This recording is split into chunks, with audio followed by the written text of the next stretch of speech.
Hello and welcome to my channel. You've joined me on a really wet and actually a haily bank holiday weekend. It's Sunday afternoon. It's the 26th of May. So yeah, my name's Matt and we're sitting in my shed on the allotment.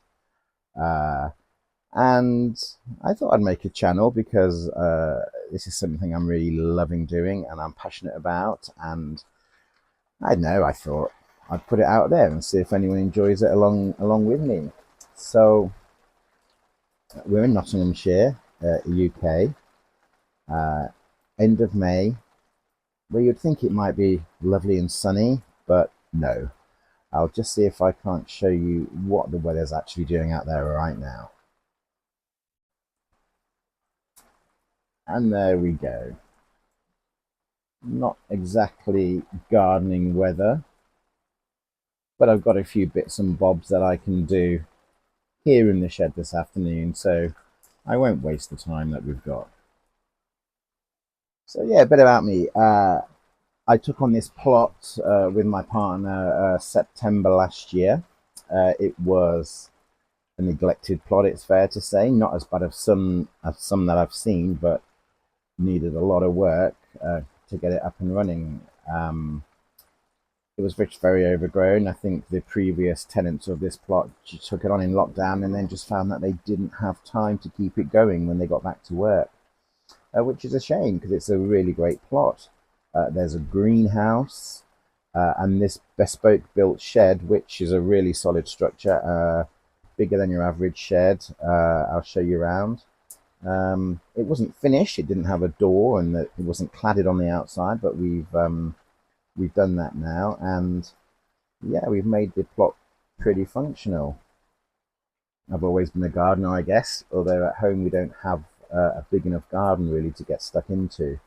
And I've always been very interested in wildlife, and in particular pond life. So, as you'll see, we do have a wildlife pond on this plot, which again I put in about October last year. So it's not even done a full year yet, but there's quite a lot going on in there. Uh, I do think we'll need to wait for the weather to be a bit drier and brighter though before we see anything down there. It's actually very peaceful just sitting watching the rain and listening to it in particular.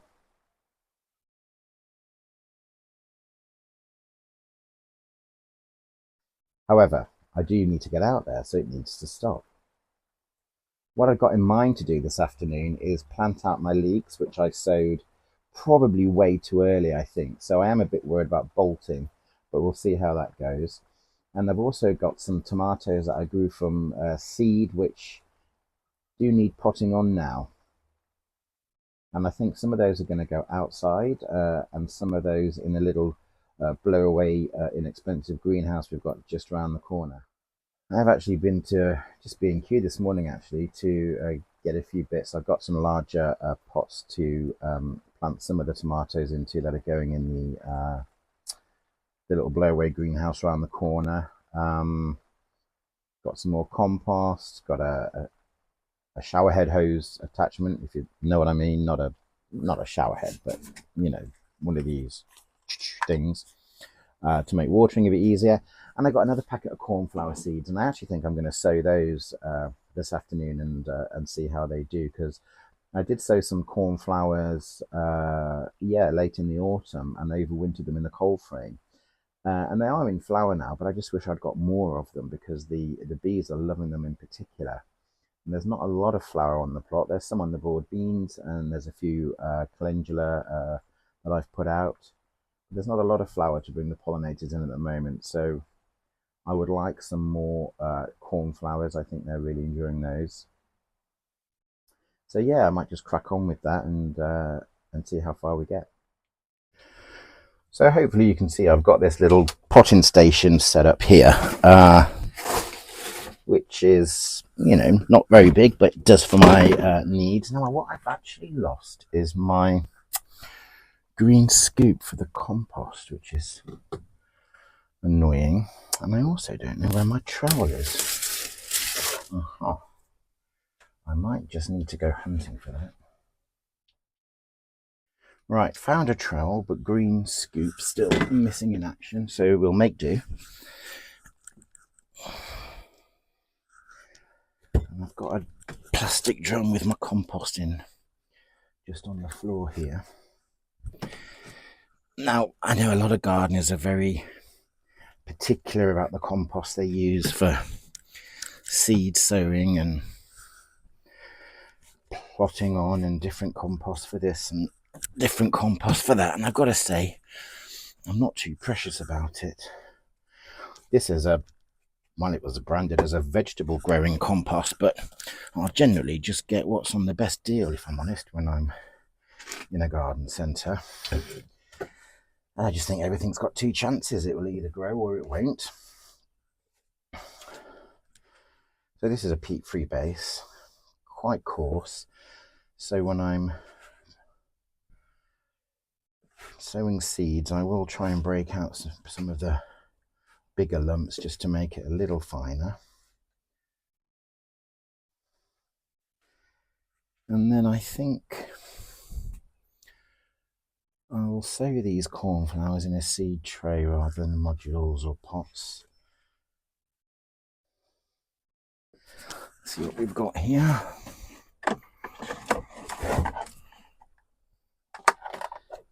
That'll do fine. So just some of the compost in the tray.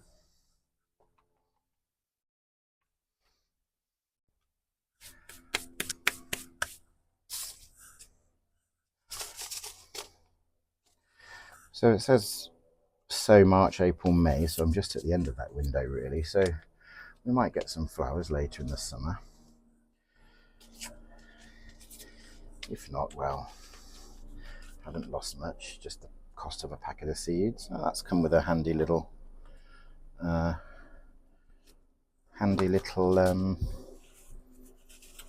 what's the word? You know, plant label. There we go. So the seed is quite small, little feathery seeds. Easy to see though. I'm just going to scatter them over the surface. If they all come up, great. If they don't, well, there's plenty here, so even if germination rate isn't particularly high, we should have enough plants. And what I'm going to do with these really is I've let the area around the wildlife pond go quite wild. I'll show you when it stops raining. And really all I'm going to do with these is plug them in to that kind of wild area, because the cornflowers, they do grow quite tall, and we'll put their flowers just up above the long grass. So that's how the bees are finding them. And when I'm sitting down at the pond, which I do quite a lot, I do see the bees coming and visiting for the cornflowers. That'll do. We'll see what happens. So I'll put those in the greenhouse, and I might bring some tomatoes back with me. Now, I'm not going to film out there at the moment because it is still raining, so I'm going to nip to the greenhouse, bring some tomatoes back, and I think we'll get on with potting some of those on. Right, so I've changed my mind. It has actually stopped raining, so I'm going to go outside and I think prepare a bed to put the leeks in that I've grown. I just think they're getting a little bit tatty now in the modules that they're growing in. Probably need a bit more space and a bit more nutrient. So I'll just turn the camera and show you. So as you can see, the allotment is pretty much all raised beds, apart from these two beds here for squashes and sweet corn.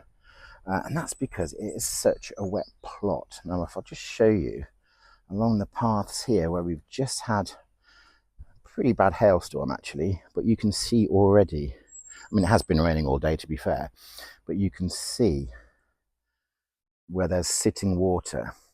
So actually when we got the plot, all winter it was sodden, and we've ended up laying down lots of wooden boards which eventually will disintegrate and become one with the soil, but will also improve the soil structure. And we've just covered in wood chip. So even though it's walkable, you are actually in various places squelching, as you see. But actually, and I was worried because these onions and the garlic, which have overwintered, I really was worried about white rot. But digging down, particularly these garlics in that bed there was actually some good bulb formation. So I'm quite hopeful that the raised beds have been enough to bring the roots above the water table so that they haven't rotted. These are Elsa Craig that I grew from seed. I've left the mesh over these ones to try and deter against allium leaf miner. Although to be fair, I'm not sure if we actually have it in this area. And as you'll see, these garlics were covered, but I've taken the covering off now, as I did read that the allium leaf miner is most active sort of March to April, and then perhaps August, September, or maybe September, October, by which time these garlics will have been harvested. So anyway, these are the leeks that I'm going to be planting out. They're in the cold frame there.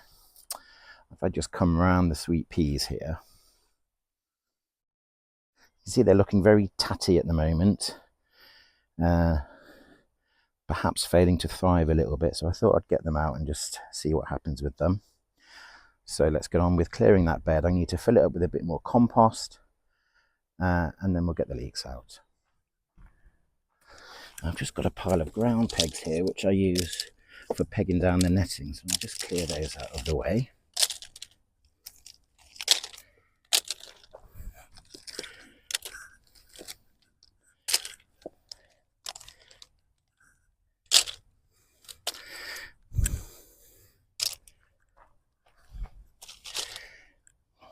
And then we do actually have quite a lot of mare's tail on the plot, which I'll just show you.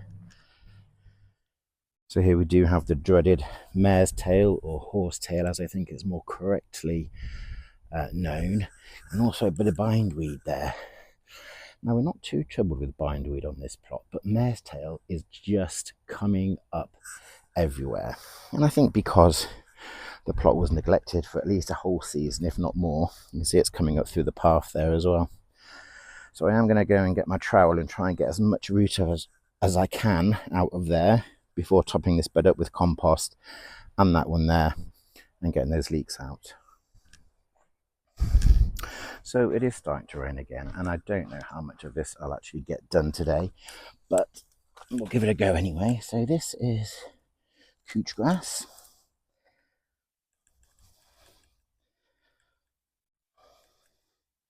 Another quite prolific problem, I guess, on most sites there.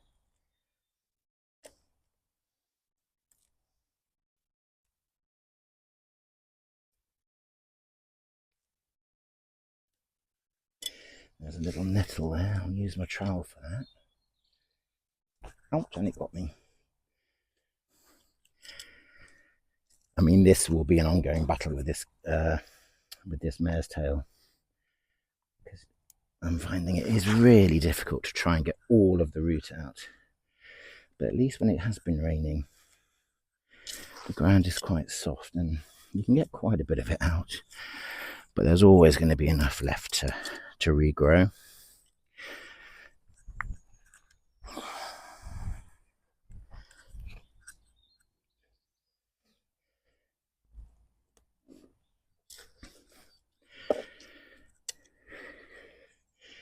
But I think if you keep at it, you eventually weaken the roots as the leaves don't develop enough to photosynthesize, and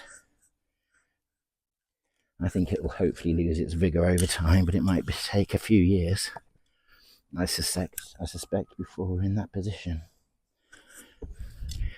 Right, that's the worst of the weed out. What I do need to do now, though, is fill up these raised beds with a bit more compost so that the roots have a good deep hole to grow down through into, so that we hopefully will get nice long white stems.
just realised, like an idiot, that I took my jacket off because it was too hot. And it had the microphone attached to it, which was in the shed. So I don't think you heard any of my ramblings while I was planting that first bed of leeks. Anyway, as I was saying, but you wouldn't know, the second lot of leeks I've got are in individual modules. And so they've each got a lot of root, but also a lot of soil attached. And I just don't know what the right thing to do is. So actually, I'm going to try and rinse off some of the soil so I can get them deep in these holes, which I think gives them a better chance of developing long, white,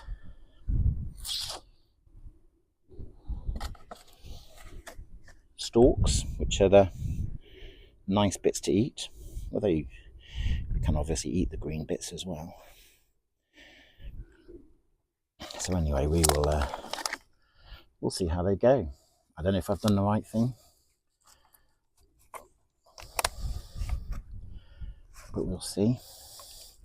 And if these ones are stunted and don't grow, then I'll know next year not to be so stupid. There we go.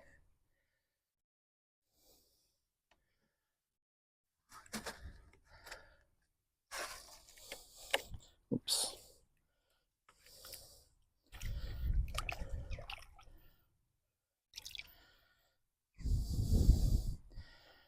Yeah.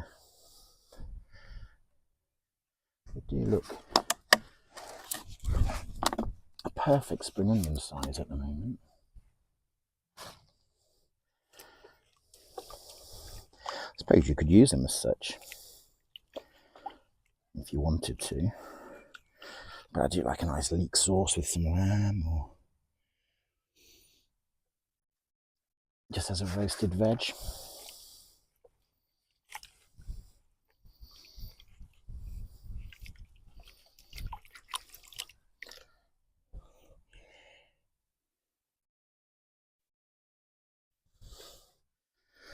Right, so I'm going to water these in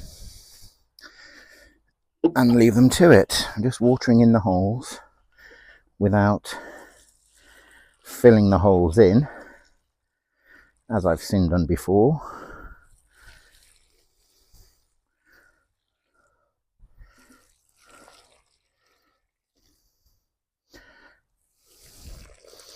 Is that right? I don't actually know.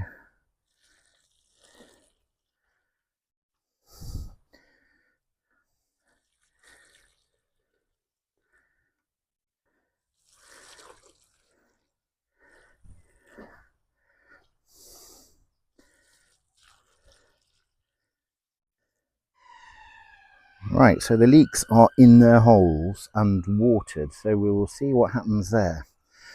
I do feel like I just need to straighten a few of them up now. Anyway, I thought we might go and have a look in the greenhouse and see what's going on there.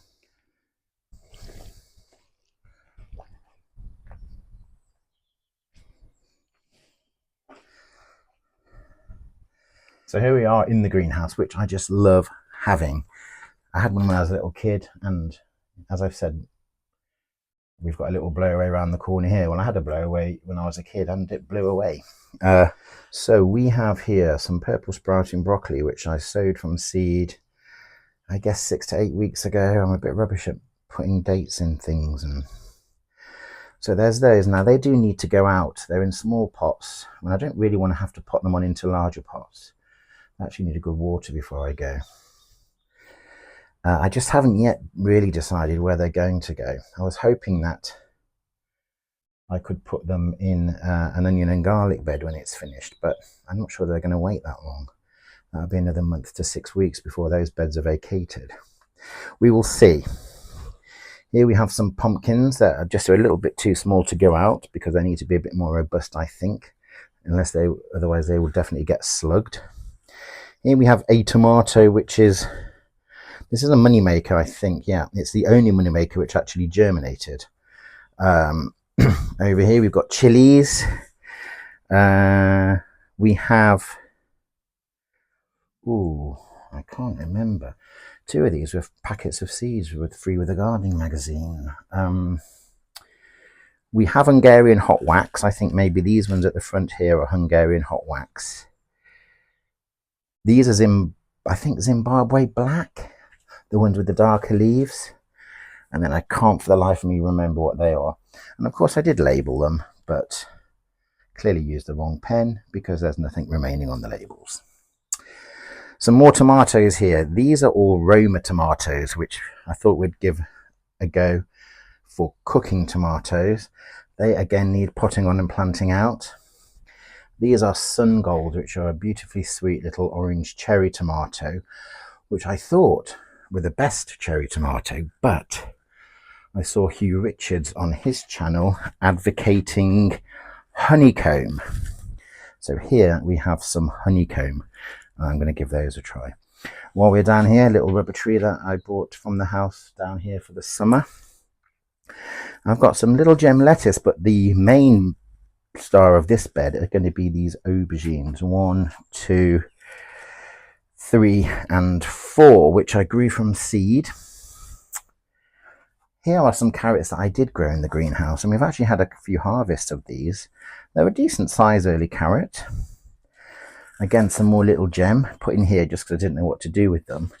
But again, the star of this bed for the summer is going to be the cucumbers. There's one there and another one there nestled between the carrots. Never grown cucumbers before. Don't know how that will grow.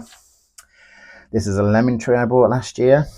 Overwintered reasonably, although you'll see it has got some citrus leaf curl, and I'm not exactly sure why. We have had quite a lot of blossom, and I thought some fruit had set, but now I'm thinking it's all dropped off because I can't see anything. Well, there's a little tiny something there, but I'm not holding out much hope. And another little one there.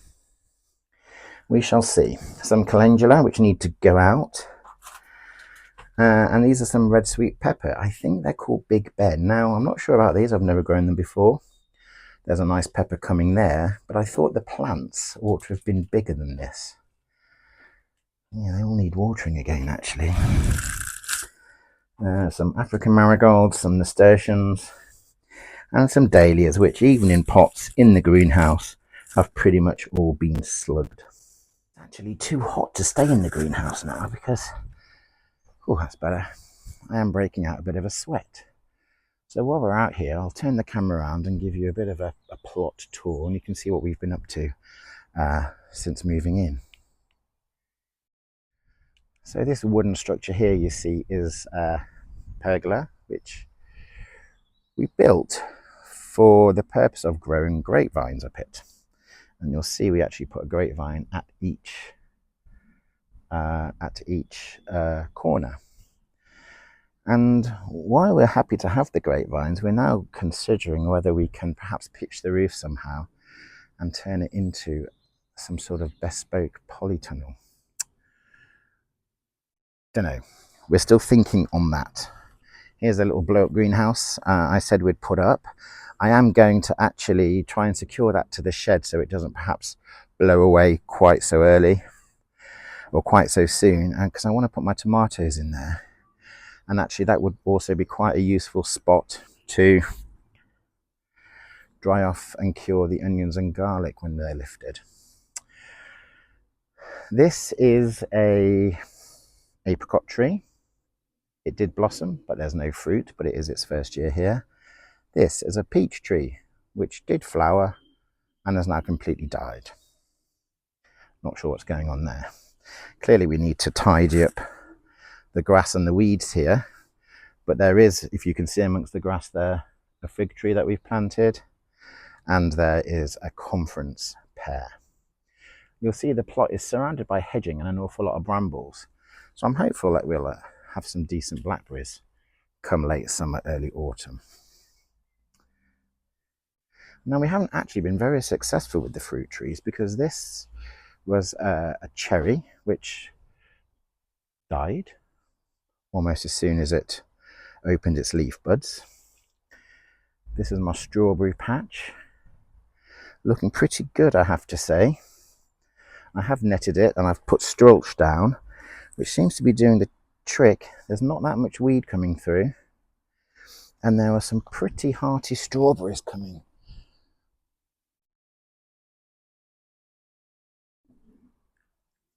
So hopefully they will give us a decent crop.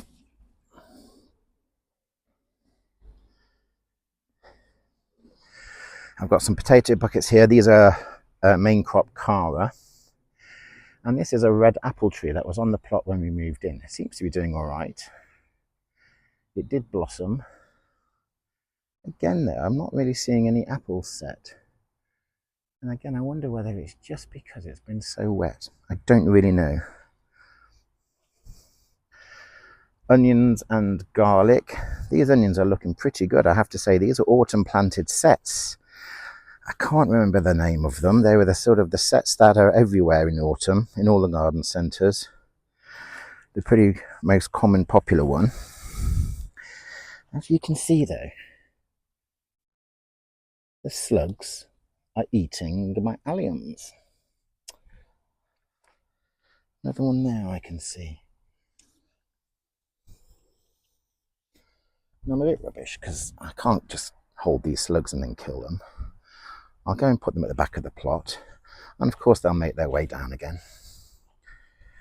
But what can I say? The onions might live another day. There we go. Some more Everbearer strawberries under that net. Some more garlic. And the broad beans, which I sowed in about October, November time. Covered them with fleece over winter. Most of them were attacked by slugs when they were small, hence the rather moth-eaten lower leaves. But the tops are coming, and there are some beans coming. But of course the black fly are going to pretty much kill the plants off before they develop much further, I suspect. A few of the cornflowers I was talking about earlier. And parsnips. Now I think that's pretty good parsnip germination actually. Quite pleased with those. Here are the runner beans and the dwarf beans with some calendula. Here is a brassica bed. And again, I've left this covered, A, so that the pigeons don't get them, and B, so that the white butterflies don't land on them. You'll see plenty of slug traps amongst them, but there you go. That corner one has been slugged. So these left 4 plants are calabrese. There's 2 rows of Brussels sprouts. They're looking pretty good, I think. And 2 rows of Savoy cabbage, which are looking pretty good. Now they are all a bit close together. Aha. Don't know if you can see him. Where is he? There. On the outside, can't get in. Some more Cara main crop in these potato buckets. I have seen an awful lot of ladybirds this year. Should actually move those onto those broad beans to have a go at those black aphids. Now, this is my wildlife corner. There's comfrey coming, which was already there, which I'm quite pleased with because I'll let that grow a bit and then make some comfrey fertilizer, some comfrey tea. I've let all of this grass just go really around the wildlife pond that I dug. Now, there's a lot of activity on the pond. You probably won't be able to see it very clearly. And I'll do some specific pond videos. But yeah, on a nice sunny day, assuming we ever get, look at that, unbelievable. A slug on the water plantain, which is surrounded by water. Oh, can't believe it. Look, how has it got there? I don't know. Now this was going to be a 3-bay modular compost area. I'm not doing very well with that. This is where we keep putting the compost bits. Pretty sure there's a rat's nest in there because there's some fairly hefty tunnels going in one side and out the other. And no matter how much we put on there, it just sinks. So it doesn't seem like we're collecting a good amount of compost at all. And then I decided that this third module next to the pond, therefore, we might as well just leave to wildlife. So I've actually put some wood chip in the bottom of it. And as I've tidied up around the plot and seen a couple of juvenile toads, I've actually put them on there and they have burrowed into it. So that might become like a bit of a hibernaculum or something. I might just top it up later in the season before autumn and winter with some more wood chip. But that will gradually break down over time. And then this middle one, well, at the moment, it's just a bit of a dumping ground. But you can see there, between that purple upturned bucket and the fence, a big pile of compost that's been shoved out, I assume, by a rat. All does need a bit of a tidy up, but actually I'm not one of those who's going to go for the most tidy allotment, because actually they're a bit better for wildlife, aren't they, when they're a bit more untidy. Anyway, these potato buckets are secondarily Vivaldi. Vivaldi are our favourite potato. Make great jacket potatoes, really buttery. You almost don't need to put any butter on them because the flesh is so creamy. I put a few lupins in here yesterday. They came in the post, looking a bit worse for wear, so we'll see what happens. Some kaleets under here, which I've never grown before. A few more lettuces. And then here we have pink fir apple, which are a main crop potato. And a couple of rows of radishes, which are coming through, but which have already been slugged. I'm going to let that willow herb just grow, I think. The flowers will be good for the wildlife.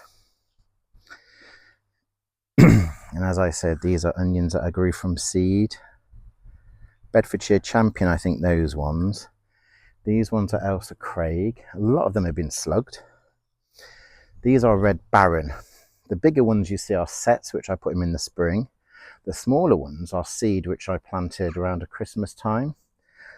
Been very, very slow. A little herb garden here.